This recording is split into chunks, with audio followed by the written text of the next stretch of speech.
বাবা, আমি মায়ের কাছে গল্প শুনছি, আমার মা সব সময় আমার কাছে গল্প করতো। যে মা মেয়ের সঙ্গে বেশি গল্প করে ওই মেয়েটা কিন্তু মায়ের বন্ধু হয়ে যায়। একদিন খাদিজা বলতেছে, মা আমার বিয়ার খবর তুমি জানো? ফাতেমা বলতেছে, মা যখন আপনার বিয়ে হয়েছে তখন আমি কোথায় ছিলাম? খাদিজা বলতে, তখন তো তোমার জন্মই হয়নি। তারপরে জন্ম না হইলে বিয়ের খবর কেমনে জানবো? ফাতেমা বুঝতে পারলেন যেই খবর আমি জানি না সেই খবরের কথা যখন মা বলতেছে, মাকে চাইবা ধরা লাগবে। দৌড়ে সে মায়ের হাত ধরে বললো, মা আপনার বিয়ের খবর তাহলে বলেন। খাদিজা বলে, ফাতেমা রে, তোর বাবা তখন আমার বাড়িতে রাখালি করতো। যেই বলছে তোর বাবা রাখালি করতো, ফাতেমা বলতেছে, মা খবরদার এমন কথা বলবেন না মা, আমার বাবা হলেন বিশ্ব নবী, আমার বাবা কেমনে আপনার বাড়িতে রাখালি করতো? খাদিজা বলে, তাহলে আমি তোকে কেমনে বলবো মা? আমি দুপুর বেলায় যখন বসে আছি তাকায় দেখি সমস্ত রাখাল ঘরের মধ্যে আরাম করতেছে, বিশ্রাম করে। রাখালের সর্দারকে ডাকতে বলেন, রে রাখালের সর্দার, হাজার হাজার উট দুম্বা চর্মবাদ দিয়ে তোমরা দুপুর বেলায় বিশ্রাম করো, তোমাদের কি ভয় নাই? রাখালের সর্দার বলে, মালকিন আপনি জানেন না, আমরা ভাগ্য করে এমন একটা রাখাল পাইছি যে রাখাল চাকরিতে জয়েন করার পর আপনার হাজার হাজার উট দুম্বা সব ভদ্র হয়ে গেছে। খাদিজা বলে, রে রাখালের সর্দার, এই গাঁজা করি গল্প কেমনে করো? মানুষ রাখালের বাধ্য কোনোদিন জন্তু জানোয়ার হতে পারে না। রাখালের সর্দার বলে, যদি বিশ্বাস না হয় তাহলে আপনি তদন্ত করে দেখতে পারেন। খাদিজা বলে, ফাতেমা তোমার বাবা রাখালকে আমি তদন্ত করতে গেলাম, সূর্যের তাপে পাহাড় পোড়া গন্ধ, পাথর পোড়া গন্ধ বের হয়ে যায়, বালু পোড়া গন্ধ, এত সূর্যের তাপ। এরপরেও তদন্ত করতে গিয়ে দেখি তোমার বাবা 25 বছর রাখালের মাথায় কে যেন একটা ছাতা ধরেছে। রাখাল যেই দিকে যায় ছাতাটাও সেই দিকে যায়। কে ছাতা ধরলো দেখার জন্য তাকায় দেখি এক খণ্ড কালো মেঘ তোমার বাবার মাথায় ছায়া হয়ে আছে। 40 বছরের খাদিজা আমি তোমার বাবাকে সুন্দর করে দেখার জন্য আরো যখন নিকটে গেলাম, তাকায় দেখি এত সুন্দর মানুষ কোনদিন হয়? 400 গ্রহ তারা, তারি নূরের সারা, নূরে যে অন্ধকারে ডুবিত এই ধরনী। সবাই বলেন নবী মোর পরশমণি। কি গুনাহ হবে? নবী মোর সোনার খনি, নবী নাম ভাবে যেজন সে তো দোজা আনের ধনী। খাদিজা বলতে, ফাতেমা রে, এত সুন্দর কোনদিন মানুষ? আর একটু নিকটে গেলাম, তোমার বাবার দেহের কাপড় লড়ে উঠলো। হঠাৎ একটা বাতাস আমার নাকের মধ্যে ঢুকলো। দুনিয়ার কোনো বাতাস নয় ফাতেমা, যেন মিসকাম্বরের সুগন্ধ আমার নাকের ভিতরে। আমি এক দৌড়ে আসলাম ঘরে, দরজা বন্ধ করে দিলাম। দাসী বলতেছে, মালকিন রাখালের তদন্তের রিপোর্ট কি? আমি কইলাম, চাকরি ক্যান্সেল করে দিলাম। ও ফাতেমা, তোমার দাদা আবু তালেব আমাকে বললো, মা আমার ভাইটা কি ক্ষতি করলো, রাখালের চাকরি ক্যান্সেল কেন করলা? আমি তখন বললাম, মুরব্বী, রাখালের চাকরি ক্যান্সেল করার মানে হলো ওই রাখালকে আমি আমার স্বামী হিসেবে গ্রহণ করতে চাই। ফাতেমা কান্দের বলে, বাবা, যেই মা মক্কার সবচেয়ে ধনবতী রমণী আপনার মতো একটা রাখালকে তার স্বামীর আসন দিল, আজকে সেই মা মারা গেল। আর সেই মায়ের জন্য মক্কার দোকানে কি নতুন কোনো কাপড় নাই? নতুন কোনো কাপড় না দিয়ে এই পুরাতন জুব্বা দিচ্ছেন আমার মাকে পরানোর জন্য। আল্লাহ রাসূল বলে, ফাতেমা, এই জন্যই তো ওই 3টা আমি ডাকিনি, ওই 3টা বোঝান যাবে না, এই জন্য তোর একা রাখছি। এই জুব্বা আমি তোর মাকে দিচ্ছি না, বরং তোর মা এই জুব্বা আমার কাছে চেয়েছে। জোরে কারণ সুবহানাল্লাহ। ফাতেমা বলে, বাবা, এই জুব্বার বিশেষত্ব কি? এই জুব্বা কেন আমার মা চাইলো? আল্লাহ রাসূল বললেন, এইটা দুনিয়ার সাধারণ কোনো জুব্বা নয়, এই জুব্বার সঙ্গে আল্লাহর কোরআনের সম্পর্ক রয়েছে। যারা সুবহানাল্লাহ কবেন না ঠকে দেবে। এই জুব্বার সাথে কি যে সম্পর্ক? আপনার বলেন তো, যার সাথে কোরআনের সম্পর্ক থাকে তার দাম বাড়ে না কমে? বাংলাদেশের মুসলমান কোরআনের সঙ্গে সম্পর্ক কম না বেশি?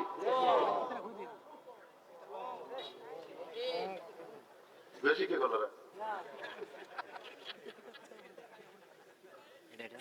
বাংলাদেশে যদি কোরআনের সঙ্গে মুসলমানের সম্পর্ক বেশি হতো তাহলে সমস্ত প্রাইমারির বেতন সরকার বন্ধ করে দিয়ে সমস্ত হাফিজে মাদ্রাসার হুজুরদেরকে ওই প্রাইমারির মাস্টারের বেতন দিয়ে দিত।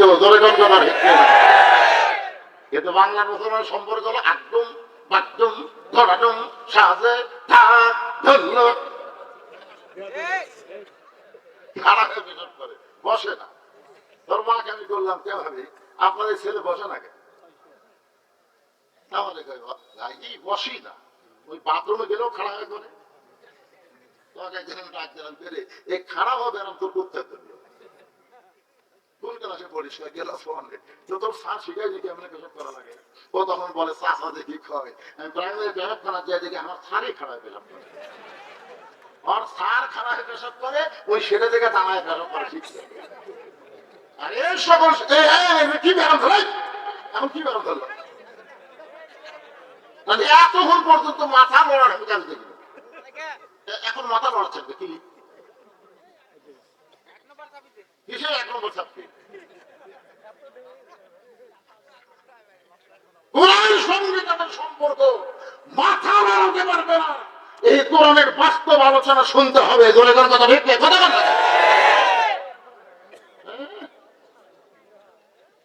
একই ছেলের মাস্টার 3টা চেয়ারম্যান সাহেব ইংরেজি মাস্টারকে মাস গেলে 2000 টাকা বেতন দেয়, ওই ছেলের বাংলা অঙ্ক মাস্টারকে মাস গেলে 1500 দেয়। ওই ছেলেকে 3 মাস হলো হুজুর ক্লাসে পড়ায়, এখন পর্যন্ত খবর নেই।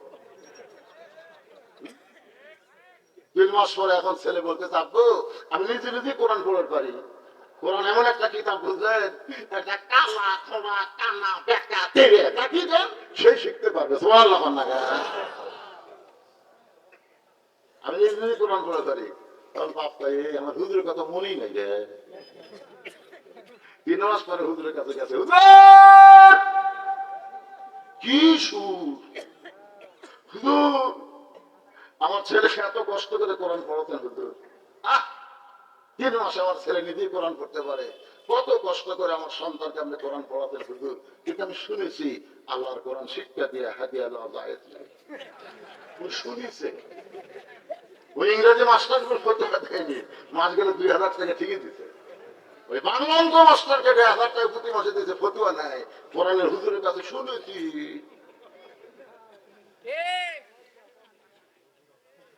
কি মনে করতেছেন এটা কি মানা ফতুয়া?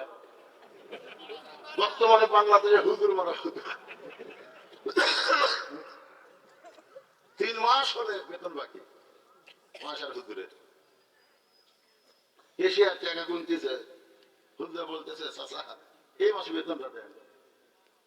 আল্লাহর কোরআন পড়াও, ইন্নাল্লাহ মা'আস সাবিরিন। ধৈর্যশীলদের সঙ্গে আল্লাহ আছে। সবাই এশিয়ার গালত খালি জুতা মারা দরকার। হুজুরের আশেপাশে থেকে আলু মালু ধান ধুন সব খাইলে এশিয়ার বেচে টাকা কমে, বেতন চলে করে ধৈর্য দাও। আপনারা বলেন তো এই হুজুরদের জন্য সরকারকে আলাদা কোনো বাজার করছে নাকি? যে প্রাইমারি মাস্টার ফর্মিন তার 200 টাকা কেজি আর মাদ্রাসার হুজুরের মাত্র 40 টাকা কেজি, এরকম কোনো বাজার আছে?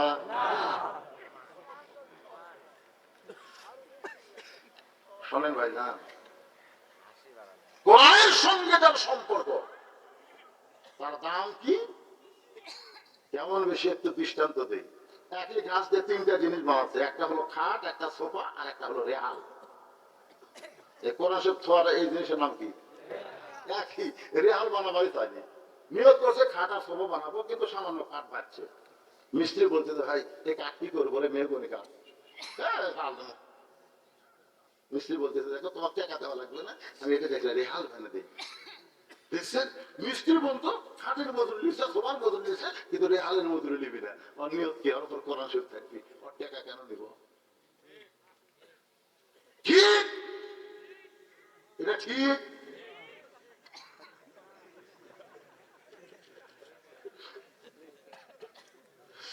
এই বাংলাদেশের জনগণ বুঝাতে বুঝাতে ভাই আমার ডায়াবেটিস হচ্ছে। এত সুন্দর সহজ ছাব্বিশ ভাষায় কোন বক্তা বুঝাই? তারপর ঠিক ওই খাটের মজুরি নিবি রে, তোমার মজুরি নিবি, রেহালের নিবি না। তার মানে কি বুঝাচ্ছে? এগুলা সব মজুরি ছাড়া নাকি?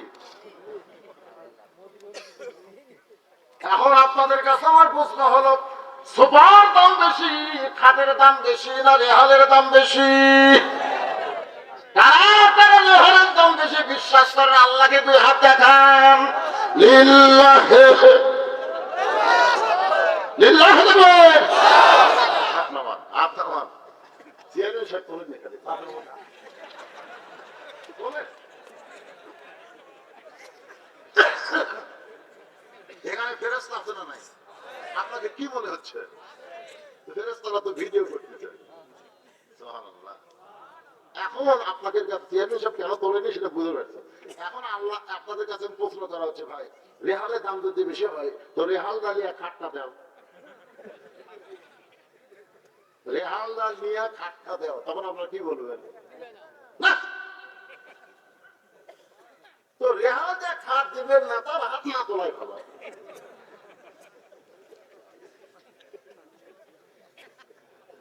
এখন আপনাদের কাছে আমার প্রশ্ন শোনেন ভাই, যেদিকে যাক ওয়াজ লাইনত আছে, ওয়াজ কিন্তু লাইন হয়নি, লাইনের মধ্যে আমি রেখে দিচ্ছি। যত ওয়াজই করি আমি বেলাইনা কোনো কথা বলি না। আল্লাহর কোরআনের রেহাল হওয়ার কারণে ওর দাম বেশি। আসলে দাম বেশি না, এর সম্মান বেশি। এখন আমার সঙ্গে বলেন, খাটের দাম বেশি, সোফার দাম বেশি, আর রেহালের সম্মান বেশি। এর বুঝে পারেন না? খাটের দাম বেশি, খাটের সোফার রেহালের